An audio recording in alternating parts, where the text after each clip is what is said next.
Question number 23।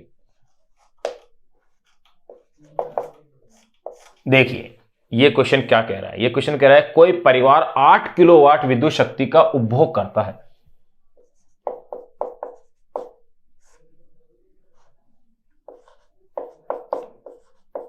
कोई परिवार 8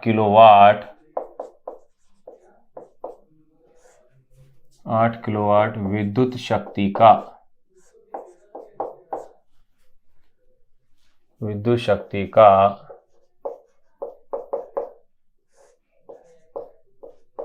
उपभोग करता है। कोई परिवार 8 किलोवाट विद्युत शक्ति का क्या करता है? उपभोग करता है। अब देखिए नंबर फर्स्ट, पहले इसमें क्या कह रहे हैं, किसी क्षैतिज सतह पर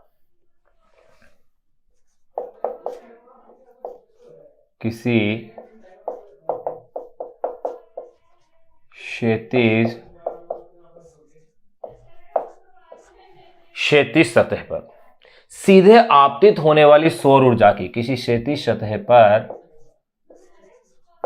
सीधे आपतित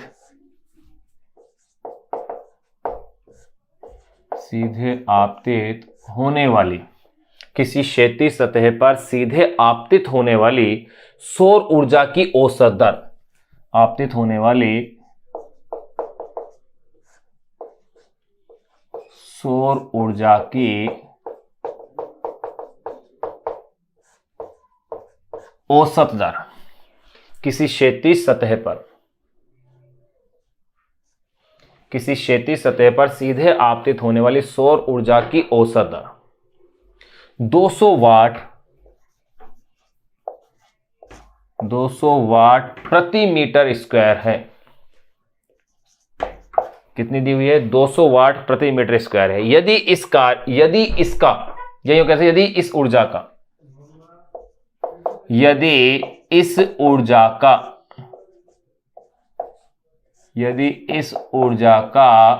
20% भाग लाभदायक, यदि इस ऊर्जा का 20% भाग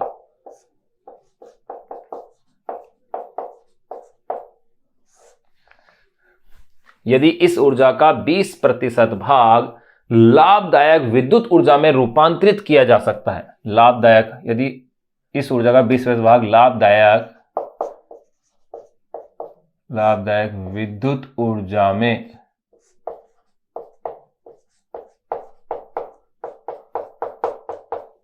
रूपांतरित किया जा सकता है।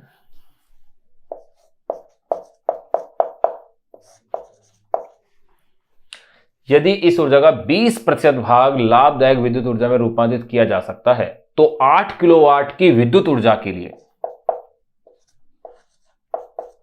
8 किलोवाट की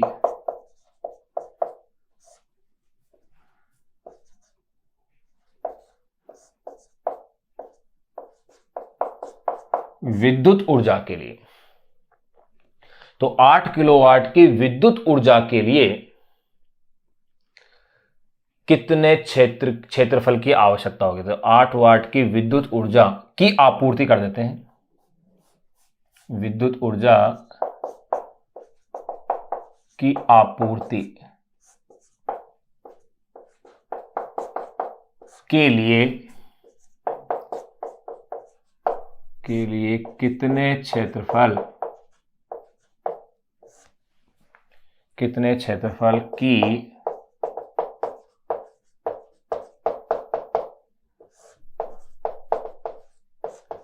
आवश्यकता होगी? ये लो भाई, ये तो इसके अंदर एक तो ये पूछा गया कितने क्षेत्रफल की क्या होगी? आवश्यकता होगी। अब देखिएगा भाई इसी में आगे और क्या पूछ रहे हैं। अब देखो भाई इसी में क्या क्या कह दिया मैंने। आपतित होने पर सौर ऊर्जा की दर इतनी है, यदि इस ऊर्जा का 20% भाग लाभदायक विद्युत ऊर्जा में रूपांतरित किया जा सकता है तो 8 किलोवाट की विद्युत ऊर्जा की आपूर्ति के लिए कितने क्षेत्रफल की आवश्यकता होगी? ये कह रहे हैं। साथ में इस कह रहे हैं इस क्षेत्रफल की जो तुलना है, इस क्षेत्रफल की तुलना किसी विशिष्ट भवन की छत के क्षेत्रफल से कीजिए। यह भी इसी क्वेश्चन के अंदर कहा जा रहा है। तो क्या कह सकते हैं देखो इसके क्वेश्चन में दो पार्ट अपन कर लें, ये तो उपयोग करता है। फर्स्ट पार्ट तो ये हो गया। नंबर सेकंड, सेकंड क्या कह रहे हैं? सेकंड ये कह रहे हैं कि इस क्षेत्रफल की तुलना,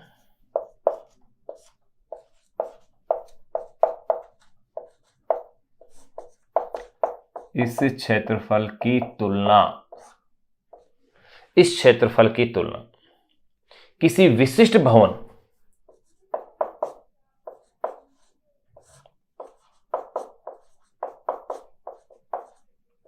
किसी विशिष्ट भवन, इस क्षेत्रफल की तुलना किसी विशिष्ट भवन की छत के क्षेत्रफल से कीजिए। किसी विशिष्ट भवन की छत के क्षेत्रफल से कीजिए। ये लो है। अब इस क्वेश्चन को अपन सोल्व करते हैं। देखिएगा क्वेश्चन क्या है और ये क्वेश्चन क्या कह रहा है वो देखे भाई। अगर मैं ये कह दूं कि आवश्यक क्षेत्रफल कैपिटल ए हो तो इस पर आपतित ऊर्जा, गौर करो आप, यहां पर ये क्या कह रहे हैं, ये 200 वाट प्रति मीटर स्क्वायर है, यानी इकाई क्षेत्रफल के लिए 200 वाट है। तो ए क्षेत्रफल के लिए क्या हो जाएगा, 200 इंटू ए।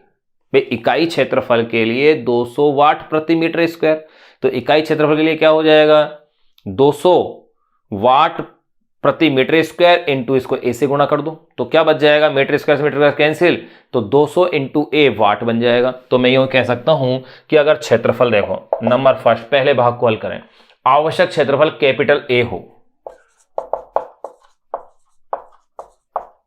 आवश्यक क्षेत्रफल कैपिटल ए हो तो, आवश्यक क्षेत्रफल कैपिटल ए हो तो आपतित शक्ति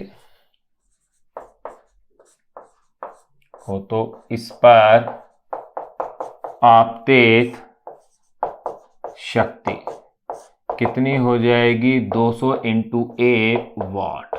ये लो भाई, इतनी शक्ति हो जाएगी, 200 इंटू ए वाट बन जाएगी। अब इसका कितना परसेंट लाभदायक में चेंज हो रहा है, 20% भाग,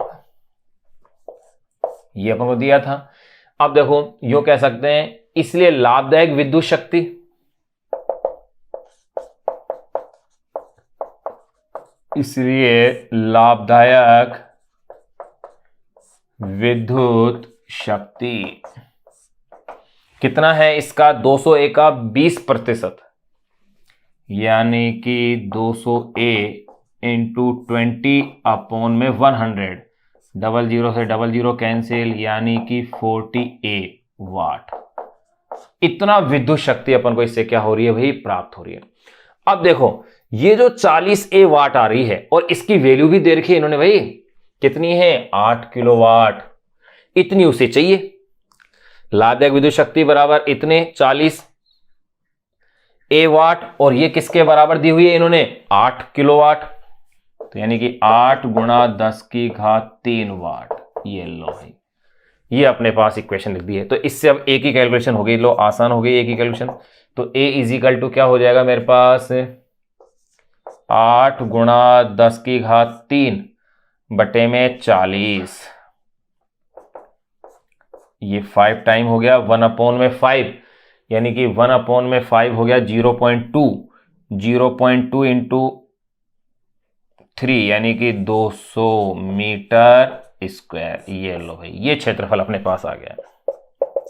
क्लियर। तो अपन ने एरिया निकाल लिया है, इतना क्षेत्रफल चाहिए इतनी उर्जा शक्ति के लिए, यहां अपने पास 200 मीटर स्क्वायर आ गया।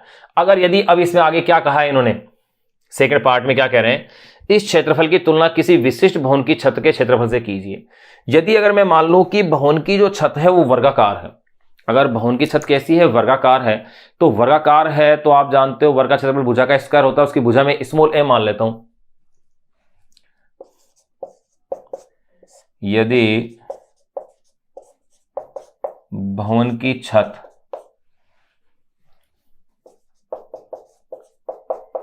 वर्गाकार हो जिसकी भुजा स्मॉल a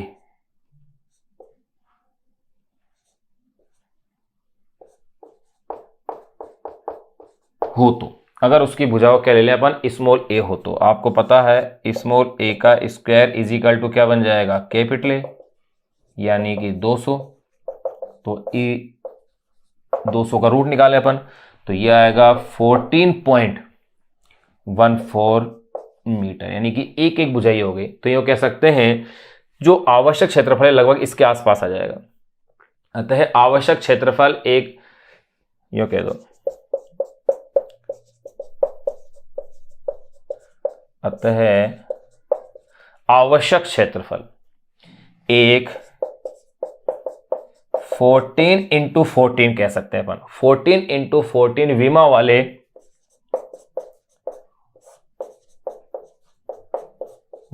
वाले बड़े घर की छत के तुल्य है। विमा वाले बड़े घर की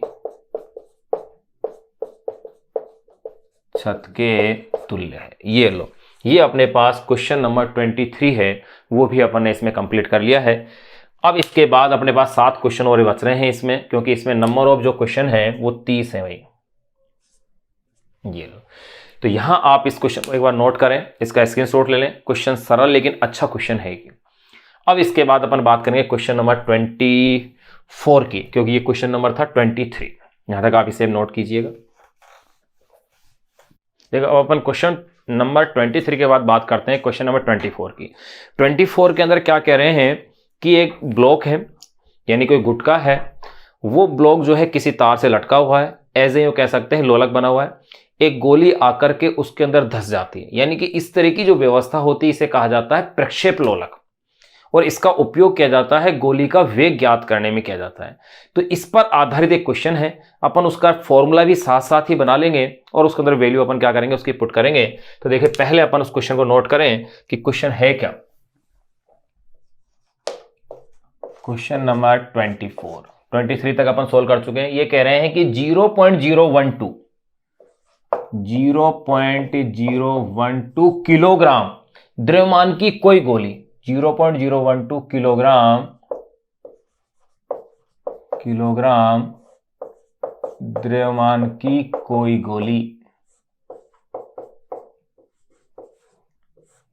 गोली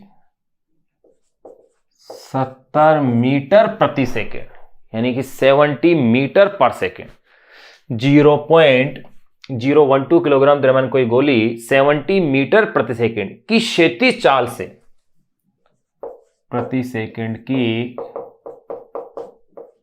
क्षैतिज चाल से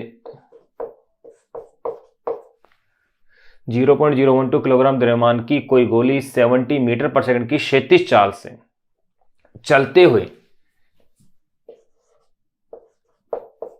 क्षैतिज चाल से चलते हुए, इतनी चाल से चलते हुए 0.012 किलोग्राम द्रव्यमान कोई गोली 70 मीटर पर सेकंड की क्षैतिज चाल से चलते हुए 0.4 किलोग्राम 0.4 किलोग्राम द्रव्यमान के लकड़ी के गुटके से टकराकर, द्रव्यमान के लकड़ी के गुटके से टकराकर,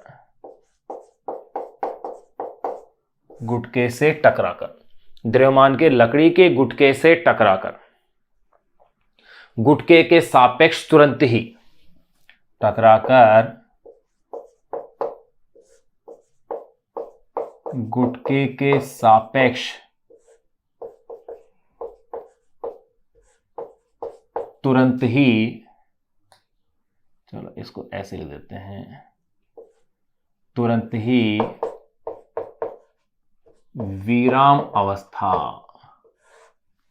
गुटके के सापेक्ष तुरंत ही विराम अवस्था में आ जाती है।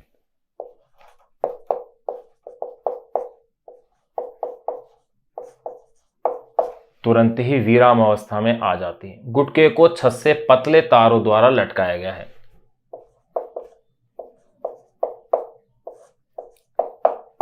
गुटके को छत से पतली तारों द्वारा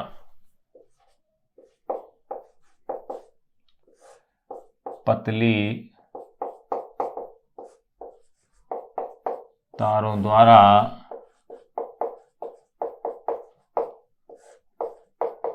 लटकाया गया है। अब देखिए, ये इस क्वेश्चन के पार्ट दिए गए हैं। अब इसमें पूछ क्या क्या रहे हैं वो देखें। नंबर फर्स्ट, सबसे पहले पूछ रहे हैं गुटका किस ऊंचाई तक ऊपर उठता है। परिकलन कीजिए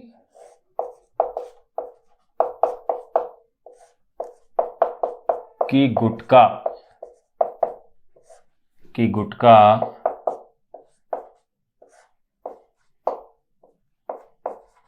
किस ऊंचाई तक ऊपर उठता है।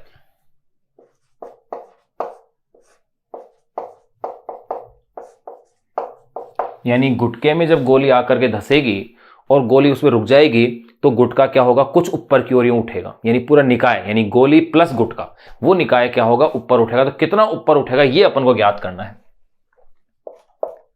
नंबर सेकंड ये कह रहे हैं गुटके में उत्पन्न उष्मा की मात्रा का भी परिकलन कीजिए। गुटके में उत्पन्न उष्मा की मात्रा का भी परिकलन कीजिए। देखिए, एक चीज इसके अंदर ध्यान देने की है कि गुटके के अंदर गोली धंस गई और दोनों एक साथ ही ऊपर उठेंगे। इसका मतलब ये टक्कर कैसी हुई, पूर्ण अप्रत्याश टक्कर हो गई, क्योंकि टक्कर के बाद दोनों क्या कर रहे हैं, साथ साथ गति कर रहे हैं। जब टक्कर के बाद साथ साथ गति होती है तो इस प्रकार की टक्कर कहलाती है पूर्ण अप्रत्याश टक्कर। अर्थात ये टक्कर कैसी होगी, पूर्ण अप्रत्याश टक्कर। और इसमें पूछ रहे हैं सेकंड के अंदर उष्मा की मात्रा। तो ध्यान रहे, उष्मा की मात्रा का अगर ये परिकलन करा रहे हैं तो कंफर्म ये रहे कि उष्मा की मात्रा होगी क्या, उसकी गतिज ऊर्जा में जो हानि होगी। गतिज ऊर्जा में जो हानि होगी वही उष्मा के रूप में क्या होगी, प्रकट होगी। तो देखिए, अब अपन एक एक पार्ट को इसको हल करते हैं। बहुत ही अच्छा एक डेरिवेशन टाइप से सवाल है। अपन इसको इस तरह से देखो, ध्यान दीजिए। ये है, पहले अपन ये देख लें कि इसमें क्या क्या डाटा इसके दिए गए हैं, उनको फिर अपन लिख लेंगे।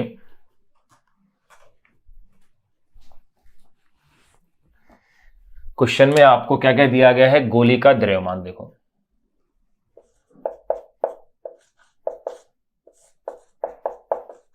गोली का द्रव्यमान ये मैंने मान लिया कि स्मॉल m है, तो ये दिया हुआ है 0.012 किलोग्राम दिया हुआ है।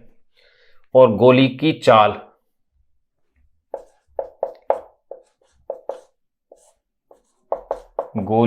चाल मैंने मान लिया कि ये u है और ये दी हुई है आपको 70 मीटर पर सेकंड दी हुई है।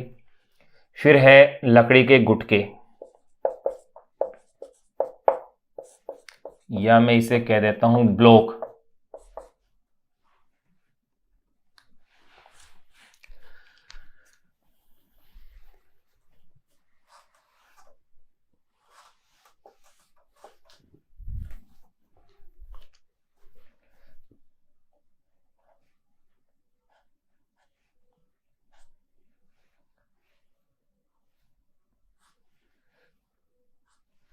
अब देखिए,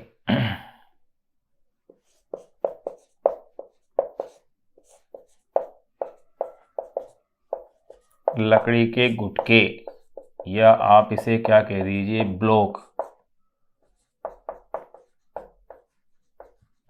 का द्रव्यमान मैंने ये ले लिया कैपिटल M है। देखो, गोली के द्रव्यमान को तो मैं किससे ले रहा हूं, इसके अंदर स्मॉल m से, और इस ब्लॉक के द्रव्यमान को ले रहा हूं कैपिटल M से। ये दिया हुआ है 0.4 किलोग्राम।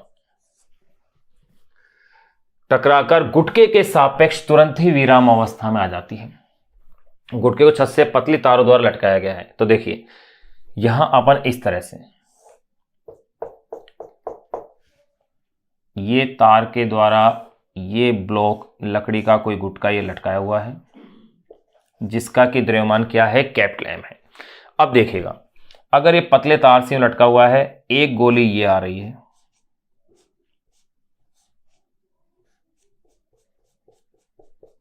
ये मैंने ले ली कोई गोली है जिसकी चाल u है और द्रव्यमान क्या है, स्मॉल m है। ये गोली या ये बुलेट जैसे ही इसके अंदर जाकर के धस जाएगी तो ये गुटका क्या होगा, कुछ ऊपर की ओर यूं उठेगा और ये वाली स्थिति यहां आ गई है। अगर ये स्थिति इस तरह से यहां आ गई है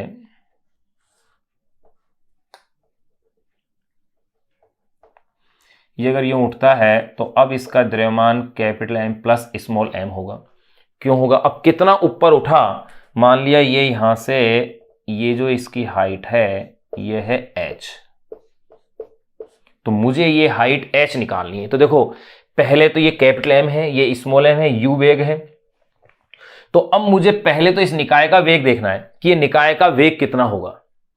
पहले क्या करना है मुझे, इस निकाय का, देखो संवेग संरक्षण के नियम से क्या होगा, इस गोली के इसमें धंसने से पहले का संवेग यानी इसके ऊपर उठने से पहले का संवेग, उठने के बाद का संवेग क्या होगा, बराबर होगा। तो सबसे पहले अगर मैं निकाय के वेग की बात करूं तो देखिए वो अपने पास ज्ञात हो जाएगा। संवेग संरक्षण के सिद्धांत से अपन देख सकते हैं, अपन को ज्ञात करनी है इसके अंदर ऊंचाई। सबसे पहले तो आप ये देखो ज्ञात क्या करना है, नंबर फर्स्ट पहले आपको ज्ञात करनी है किस ऊंचाई तक ऊपर उठेगा, यानी h का मान निकालना है। तो देखिए भाई ऊर्जा संरक्षण का सिद्धांत ये कहता है कि जब ये ऊपर उठेगा तो स्थितिज ऊर्जा यानी ये कह सकते हैं इसकी गतिज ऊर्जा किस में बदलेगी, स्थितिज ऊर्जा में बदलेगी। तो पहले मैं इसमें लगा देता हूं ऊर्जा संरक्षण के सिद्धांत से। देखो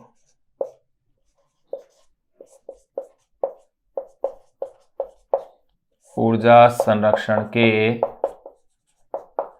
सिद्धांत से क्या होगा, गतिज ऊर्जा बराबर क्या होगी, स्थितिज ऊर्जा, यही तो लेंगे, यही कह सकते हैं स्थितिज ऊर्जा बराबर गतिज ऊर्जा। तो देखो स्थितिज ऊर्जा क्या है, capital M plus small m GH।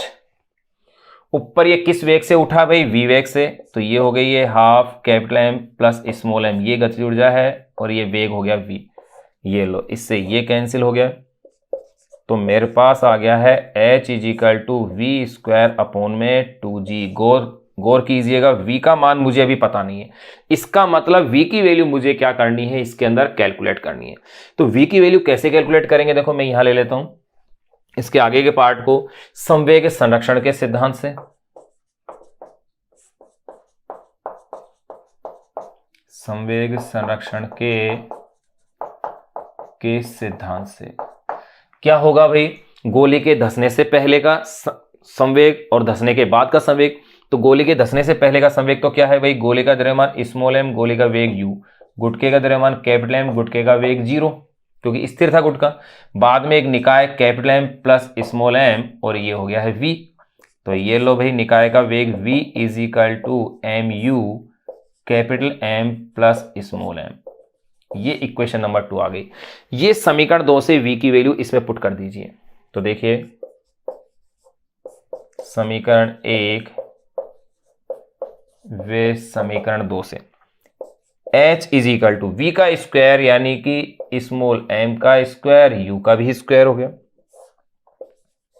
Upon में 2g है ये, फिर यहां capital M plus small m का होल स्क्वायर। ये लीजिए, ये समीकरण नंबर 3 आ गई जो इस बात को दर्शाएगी कि कितनी ऊंचाई तक ये उठ गया। ये मैंने एक तरह से इसकी वैल्यू आ गई है। अब आप इसके अंदर ये जो फॉर्मूला अपने पास बन गया है कि इतनी ऊंचाई तक ये गुटका उठेगा। अब आप इसके अंदर क्या करें, इनकी वैल्यूज रख दीजिए। ध्यान रहे ये स्मॉल m है, ये कैपिटल M है, g की वैल्यू। अब अपन इसमें आगे की इनकी वैल्यू पुट करते हैं और इसको कैलकुलेट करते हैं। तो देखें अपन अपने पास क्या वैल्यू इसकी आती है। क्वेश्चन को आप एक बार आप नोट कर लें ऐसे कैसे, क्योंकि फिर से मैं साफ करता हूं। ये आप एक बार स्क्रीनशॉट भी आप इसका ले सकते हैं।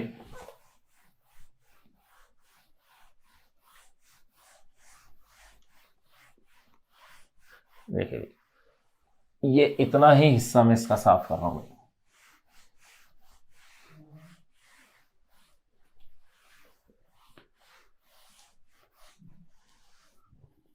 देखिएगा ये अगर मेरे पास यहां वैल्यू आई है तो ये मान मेरे पास ये रहे, ये मैंने पहले ही लिख दिए। तो देखिएगा h इज इक्वल टू, अब मैं इनकी वैल्यूज इसके अंदर पुट कर दूंगा जो अपन को क्वेश्चन के अंदर दी गई है। जो संख्याएं आपको दी गई है क्वेश्चन के अंदर वो वैल्यूज अपन इसके अंदर क्या करेंगे, इसकी पुट करेंगे और कैलकुलेशन करेंगे। तो देखिए भाई आपके पास ये कितना आता है, स्मॉल एम का स्क्वायर, स्मॉल एम का मतलब 0.012, ये लो इसका स्क्वायर इंटू यू का स्क्वायर यानी कि 70 का स्क्वायर अपॉन में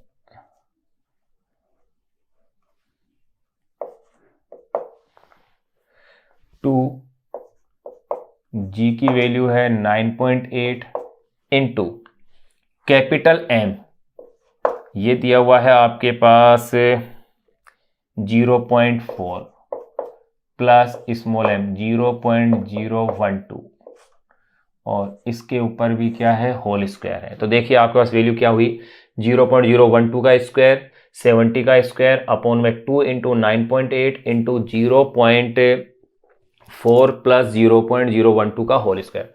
जब आप इसको कैलकुलेट कर लेंगे और इसे हल करेंगे तो आपके पास ये वैल्यू आएगी 0.212 मीटर। हल करके आप जरूर देखें कि ये जो फॉर्मूला अपन ने बनाया है ये वाकई में करेक्ट है या नहीं। क्योंकि अगर मैं मान लो पहले v की वैल्यू कैलकुलेट करता फिर ये कैलकुलेट करता तो भी मान रखता, वैल्यू पुट करता तो भी ऐसे ही आता, लेकिन उससे थोड़ी सी कैलकुलेशन की जटिलता बढ़ जाती है, एक दो जगह कैलकुलेशन और मुझे करनी पड़ती। तो यहां एक ही जगह कैलकुलेशन का काम हो गया, बस सीधा सा ये वाला। अब इसके बाद सेकंड पार्ट इन्होंने इस क्वेश्चन में जो पूछा था वो पूछा था गुटके में उत्पन्न उष्मा।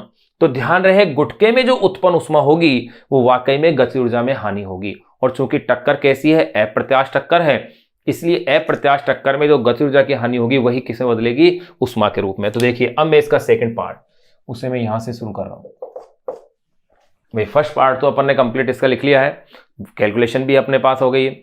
सेकंड पार्ट गुटके में उत्पन्न उष्मा की अगर अपन बात करें तो देखिएगा भाई, यहां आप जान लें गुटके में उत्पन्न उष्मा इजिकल टू, ये क्या होगी, गतिज ऊर्जा में हानि के बराबर होगी। गुटके में उत्पन्न उष्मा इजिकल टू क्या होगी, गतिज ऊर्जा में हानि। तो इसे मैं क्या लिख दूंगा, गतिज ऊर्जा में हानि इजिकल टू गतिज ऊर्जा में हानि। यानी कि अब देखें, अभी आप इसी के अंदर आगे टक्कर कैसी है, पूर्ण अप्रत्याश टक्कर। तो पूर्ण अप्रत्याश टक्कर में गतिज ऊर्जा की हानि का अपन को फॉर्मूला पता है अच्छे से, अपन उसी को यहां अप्लाई करेंगे। तो देखो चूंकि पूर्ण अप्रत्याश टक्कर में ऊर्जा हानि,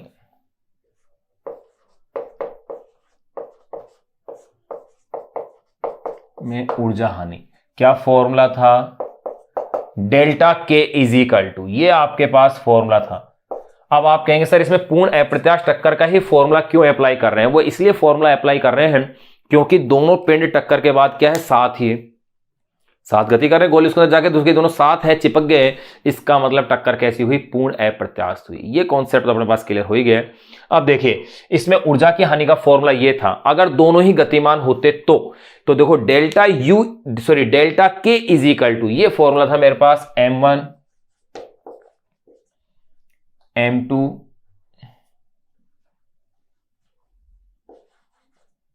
m1 m2 u1 minus u2 का whole square, u1 minus u2 का होल स्क्वायर अपॉन में m1 प्लस m2, ये अपने पास फॉर्मूला था।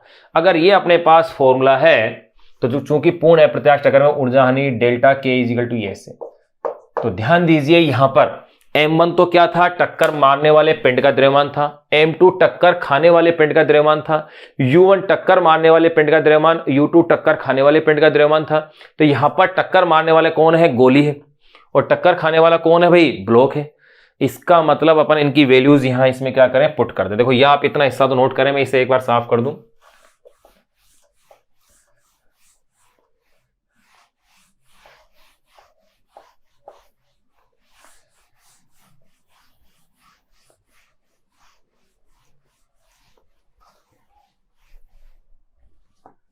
तो देखो भाई यहां इससे मेरे पास भाई इसके आगे का पार्ट को देखो भाई, ये पार्ट तो अलग हो गया, ये सेकंड पार्ट चला आ रहा है। तो डेल्टा के इजिकल टू यहां मेरे पास क्या इक्वेशन बनेगी, देखो हाफ M1 का मतलब गोली का द्रव्यमान स्मॉल m, M2 का मतलब गुटके का द्रव्यमान, U1 का मान U है, गोली का गुटके का वेग क्या है, शुरू में 0 है, ये लो स्क्वायर के गुटका तो स्थिर था, फिर है M1 गोली का द्रव्यमान, M2 गुटके का द्रव्यमान, यानी कि मेरे पास ये हो गया है डेल्टा K इजिकल टू, क्या इक्वेशन कह दूं मैं इसे कह देता हूं capital M small m U upon में 2 capital M plus small m, ये मेरे पास फॉर्मूला बन गया है। अब इस फॉर्मूले में केवल मुझे इसके आंकिक मान ही क्या करने हैं, पुट करने हैं। तो देखो भाई, डेल्टा K, कैपिटल M का मान 0.4, स्मॉल m की वैल्यू 0.012, U की वैल्यू 70, 2 कैपिटल M की वैल्यू 0.4 प्लस 0.012, तो डेल्टा K इजिकल टू, अब आप जब इसे कैलकुलेट कर लेते हैं, यानी इसकी आंकिक मान रखकर आप इसे कैलकुलेशन करके अवश्य देखें। जब आप इसे कैलकुलेट करेंगे तो देखो आपके पास क्या क्या है, ये वैल्यूज में एक बार फिर से आपको बता दूं। यहां एक चीज गौर करने की है, आप ध्यान दीजिएगा, यहां पर u माइनस 0 का होल स्क्वायर है भाई, तो यहां u का भी तो स्क्वायर होगा, ये तो अपन भूल गए, तो यानी कि 70 का भी क्या होगा, स्क्वायर हो जाएगा। यानी कि मेरे पास ये जो फॉर्मूला बन गया है capital M small m U का स्क्वायर अपॉन में 2 कैपिटल M स्मॉल m बन गया। अब इसमें वैल्यू रखी है मैंने 0.4 इंटू 0.012 इंटू 70 का स्क्वायर अपॉन में 2 0.4 प्लस 0.012। अब आप इसे कैलकुलेट करेंगे तो ये आपके पास आता है 28.54 जूल। इतनी ऊर्जा की क्या होती है, हानि होती है, जो उसमें ऊर्जा के रूप में क्या होती है, यहां प्रकट होती है। यह अपने पास क्वेश्चन नंबर जो था 24, ये अपन ने कंप्लीट कर लिया है। अब अपन इसके बाद डिस्कस करेंगे क्वेश्चन नंबर 25 को। देखो ये भी एक बढ़िया क्वेश्चन था, क्वेश्चन नंबर 25 भी और भी अच्छा क्वेश्चन है, आप इसे एक बार नोट कीजिएगा एज इट ऐसे कैसे।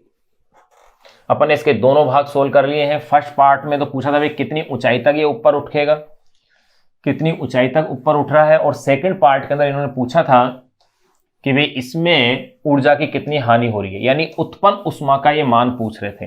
तो उत्पन्न उष्मा का मान जो है वो गतिज ऊर्जा में हानि के क्या है, तुल्य है, जिसको कि अपन ने ज्ञात कर लिया है।